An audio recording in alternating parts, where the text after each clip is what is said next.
ये कंपनी का बहुत ही महत्वपूर्ण क्वेश्चन बन रहा है। इसको दो अलग अलग रूपों में बड़े क्वेश्चन के रूप में पूछा जा सकता है। छोटे क्वेश्चन तो खैर कहीं पर भी बन सकते हैं। वो क्वेश्चन ये है कि निजी कंपनी से आपका क्या अभिप्राय है। What do you mean by the private company. निजी कंपनी और सार्वजनिक कंपनी में अंतर स्पष्ट कीजिए। वापस दोहरा रहा हूँ, क्वेश्चन का फॉर्मेट इस प्रकार से होगा। निजी कंपनी से आपका क्या अभिप्राय है, ये सार्वजनिक कंपनी से किस प्रकार भिन्न है। या इसको इस रूप में भी पूछा जा सकता है कि निजी कंपनी से आपका क्या अभिप्राय है, निजी कंपनी को प्राप्त विशेषाधिकार एवं छूटों की विवेचना कीजिए। तो आप देखेंगे जो अंतर के अंदर निजी कंपनी के अंदर जो बातें दी हुई है वही आपको निजी कंपनी को प्राप्त विशेषाधिकार छूटों के अंदर सम्मिलित करनी है। ये आपके जहन के अंदर ये बात आएगी कि निजी कंपनी को ये छूटें दी क्यों है। नाउ द क्वेश्चन अराइजेज कि प्राइवेट कंपनी को एग्जम्पशन क्यों मिला। ये तो बहुत साधारण सी बात है। बेसिकली निजी जो कंपनी है वो एक बड़ी पार्टनरशिप है जिसमें पार्टनरों की जो संख्या है वो अधिकतम 200 तक हो सकती है।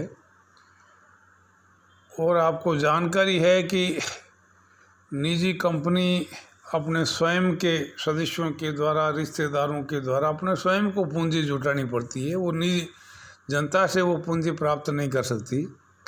तो ऐसी स्थिति में निजी कंपनी का संचालन किस तरीके से हो रहा है, क्या वो प्रक्रिया अपना रहे हैं, धन का किस प्रकार से वो उपयोग करते हैं, ये सारी बातें जानने के लिए सरकार को ज़्यादा चिंता नहीं है, क्योंकि वो अपना खुद का सिस्टम है।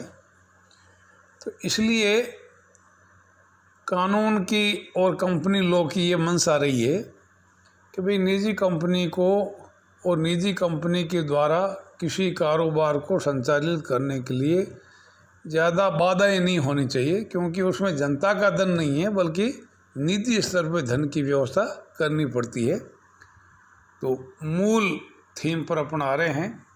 What do you mean by the private company and in what way it is differ from the public company. तो निजी कंपनी क्या है, इसको डिफाइन कर रखा है सेक्शन 2 सब सेक्शन 68, जो अपन पहले ही देख चुके हैं कि निजी कंपनी से हमारा अभिप्राय ऐसी कंपनी से हैं जो नंबर 1 अपने अंशों के हस्तांतरण पर प्रतिबंध लगाती हो, नंबर 2 ओपीसी को छोड़कर न्यूनतम सदस्यों की संख्या 2 अधिकतम 200 तक सीमित करती हो, और नंबर 3 अंश एवं ऋण पत्र क्रय करने हेतु जनता को निमंत्रण देने पर निषेध लगाती हो। जहाँ ये 3 शर्तें पूरी होती है उसको हम निजी कंपनी के नाम से जानेंगे, जो अपन अर्लियर देख चुके हैं। Classification of the companies on the basis of number members of the companies. तो सेक्शन 268 की जो परिभाषा मैंने आपको बताई है, अगर इसका अपन पोस्टमार्टम करें तो ये निम्नलिखित विशेषताएं दृष्टिगोचर होगी। पहली विशेषता है अंश हस्तांतरण पर प्रतिबंध। ध्यान देके एक एक शब्द के ऊपर।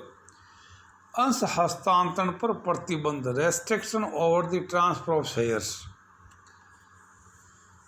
निजी कंपनी अपने अंशों के हस्तांतरण पर प्रतिबंध लगाती है। प्रतिबंध लगाने का मुख्य जो प्रयोजन है वो ये है कि सदस्यों की संख्या को मेंटेन करना।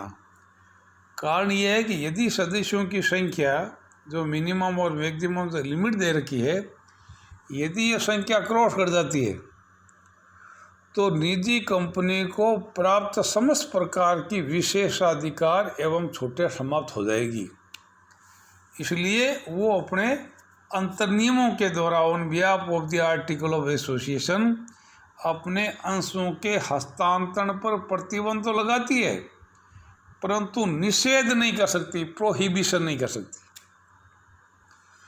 नंबर 2, सदस्यों की संख्या पर प्रतिबंध। मैंने आपको बताया सदस्यों की संख्या कंपनी अधिनियम, नवीन कंपनी अधिनियम के तहत न्यूनतम संख्या ओपीसी के अंदर 1, अन्य दशाओं में 2 और अधिकतम संख्या 200 तक सीमित होगी। और तीसरा पॉइंट है अंशों एवं ऋण पत्रों के क्रय हेतु निमंत्रण पर निषेध। ध्यान देना, कोई भी निजी कंपनी चाहते हुए भी अपने अंश एवं ऋण पत्र क्रय करने हेतु जनता को निमंत्रण नहीं दे सकती। यदि उसने निमंत्रण इस प्रकार का दिया है, यदि न्योता इस प्रकार का दिया है जिससे लगे कि ये जनता को दिया हुआ निमंत्रण है, तो अगेन निजी कंपनी अपनी विशेषताएं समाप्त कर बैठेगी। और मोटे तौर पर कोई भी निमंत्रण जनता को है अथवा नहीं है, वो उसके लाक्षणिक गुण देखने से पता चलेगा। जिस व्यक्ति को न्योता दिया गया है, यदि उस व्यक्ति से भिन्न कोई व्यक्ति उस निमंत्रण को स्वीकार कर सकता है, कर देता है, तो ये मान करके चला जाएगा कि ये न्योता जनता को दिया गया है। इसी तरीके से चौथी विशेषता है जन निक्षेप हेतु निमंत्रण देने पर निषेध। मोटे तौर पर बात यह है कि निजी कंपनी को अपनी पूंजी की जो व्यवस्था है वो स्वयं को ही करनी है। पब्लिक डिपॉजिट एक्सेप्ट करने के लिए भी किसी भी स्तर पर जनता को निमंत्रण नहीं दे सकती। इसी तरीके से 5वीं बात है अंतर नियम तैयार करना। ध्यान देंगे इस बात के ऊपर कि केवल धारा 2 सबसेक्शन 68 की अनुपालना ही नहीं करनी है, बल्कि इन प्रावधानों का उल्लेख अंतर नियम के अंदर करना है। एंड आर्टिकल ऑफ एसोसिएशन जो है वो निजी कंपनी के सम्मेलन के समय रजिस्ट्रार के पास में प्रस्तुत करना एक अनिवार्य शर्त है। यदि सार्वजनिक कंपनी ने अंतर नियम अगर प्रस्तुत नहीं भी किए तब भी उससे कोई विशेष फर्क नहीं पड़ेगा, क्योंकि अनुसूची के अंदर जो आर्टिकल ए दे रखा है उसके अंदर जो निर्दिष्ट प्रावधान हैं वो स्वतः ही सार्वजनिक कंपनी के ऊपर लागू हो जाएंगे, लेकिन निजी कंपनी को अपनी मंशा जाहिर करनी होगी। तो केवल आर्टिकल्स बनाना ही पर्याप्त नहीं है, उस आर्टिकल के अंदर धारा 2 सबसेक्शन 68 के प्रावधानों का उल्लेख होना चाहिए। छठी विशेषता है सदस्यों की संख्या। मैंने आपको पहले बता दिया, सदस्यों की न्यूनतम संख्या रेस्पेक्टिवली ओपीसी के अंदर 1, अन्य दशाओं में 2 और अधिकतम संख्या 200 तक सीमित होगी। इसी तरह से संचालकों की संख्या, इवन ओपीसी के अंदर भी संचालकों की संख्या जो है वो मिनिमम के साथ साथ में अधिकतम 15 तक हो सकती है, और स्पेशल रेजोल्यूशन के द्वारा इन केस ऑफ नीड संख्या बढ़ाई भी जा सकती है। 8वां बहुत ही महत्वपूर्ण पॉइंट है परविवरण जारी न करना। जब कोई भी निजी कंपनी जनता से धन प्राप्त नहीं कर सकती तो ऐसी स्थिति में पर विवरण जारी करने का कोई प्रश्न ही पैदा नहीं होता, क्योंकि पर विवरण जो है वो अपने अंश या ऋण पत्र क्रय करने हेतु जनता को निमंत्रण देने के लिए तैयार किया जाता है। पर विवरण ही बेसिकली इनविटेशन टू पब्लिक है। तो कोई भी निजी कंपनी इस प्रकार का विवरण पत्र जारी नहीं कर सकती। नाम के साथ में प्राइवेट लिमिटेड शब्द जोड़ना और ओपीसी की स्थिति में ओपीसी भी शब्द प्रयुक्त करना, ताकि कोई भी कंपनी के साथ में ट्रांजैक्शन करते समय उसको ये पता चल जाए कि ये कंपनी निजी कंपनी है और निजी कंपनी के साथ साथ में 1 पर्सन कंपनी भी है। ये जो बातें हैं वो आप देखेंगे कि निजी कंपनी की विशेषताओं को समावेशित किए हुए हैं। मैंने आपको पहले ही बता दिया था, basically private company is treated as a bigger partnership. बस फर्क इतना ही है कि यदि इसका समामेलन जो है वो सीमित दायित्व वाली कंपनी के रूप में हुआ है तो उनके सदस्यों का जो दायित्व है वो उनके द्वारा धारित अंशों के अदत्त मूल्य की राशि तक ही सीमित होगा, या अगर गारंटी द्वारा कंपनी है तो उनका जो दायित्व है उनके द्वारा प्रदत्त guarantee at the time of the winding of उस राशि तक ही सीमित होगा। तो पहला जो पार्ट था निजी कंपनी से आपका क्या अभिप्राय है और ये सार्वजनिक कंपनी से किस प्रकार भिन्न है, ये मैंने प्रथम जो फेज है मैंने पूरा किया। निजी और सार्वजनिक कंपनी के अंदर क्या अंतर है इसको अपन कुछ बातें आज ही अपन डिस्कशन कर लेते हैं। आप चार्ट के अंदर जो है निजी कंपनी और सार्वजनिक कंपनी क्लासिफिकेशन कर लीजिए और अंतर का आधार देख लीजिए ताकि दोनों को समझने में सुविधा रहेगी। और साथ ही साथ इस बात पर भी आप फोकस करेंगे कि निजी कंपनी को किस तरीके से जो है एग्जम्पशन मिला हुआ है for the operation of business. तो पहला point, most of the points have been already clear, लेकिन तो भी मैं बात को आगे बढ़ाते हुए पहला अंतर का आधार है न्यूनतम संख्या। निजी कंपनी के अंदर न्यूनतम संख्या 1 इन case of OPC 1 person company और अन्य दशों के अंदर 2, जबकि सार्वजनिक कंपनी के अंदर सदस्यों की न्यूनतम संख्या 7 होगी। अधिकतम संख्या आई हैव ऑलरेडी मेंशन्ड, अधिकतम संख्या 200 होगी।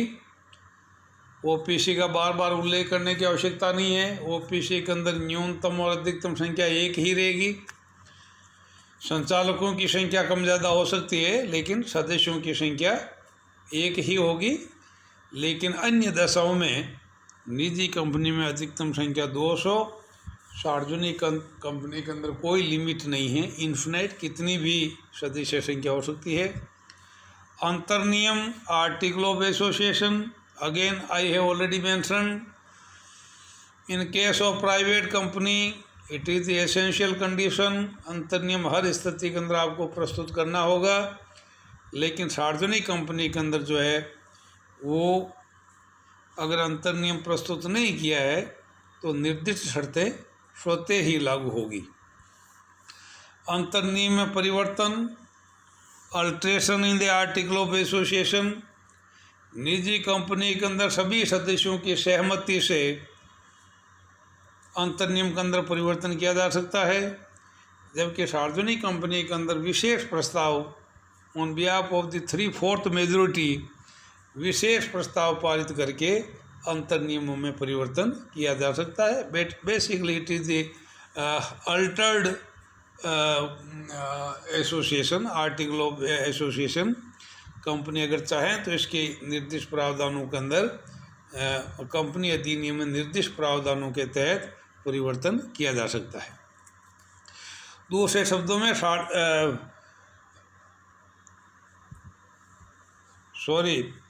पार्षद सीमानियम की तुलना में अंतर्नियम के अंदर परिवर्तन करना आसान होता है। 5वां पॉइंट है पूंजी की प्राप्ति। मैंने आपको बताया निजी कंपनी के अंदर व्यक्तिगत स्तर पर पूंजी की व्यवस्था करनी होगी, जबकि सार्वजनिक कंपनी के अंदर जनता के माध्यम से पर विवरण जारी करके या निजी स्तर पर भी पूंजी की व्यवस्था की जा सकती है। न्यूनतम अभिदान, मिनिमम सब्सक्रिप्शन, उसको प्राप्त किए बिना कोई भी कंपनी अपना कारोबार चालू नहीं कर सकती। तो निजी कंपनी के अंदर ये शर्त लागू नहीं है, लेकिन सार्वजनिक कंपनी अपना कारोबार तब तक चालू नहीं कर सकती जब तक कि न्यूनतम अभिदान की शर्त पूरी नहीं हो जाती।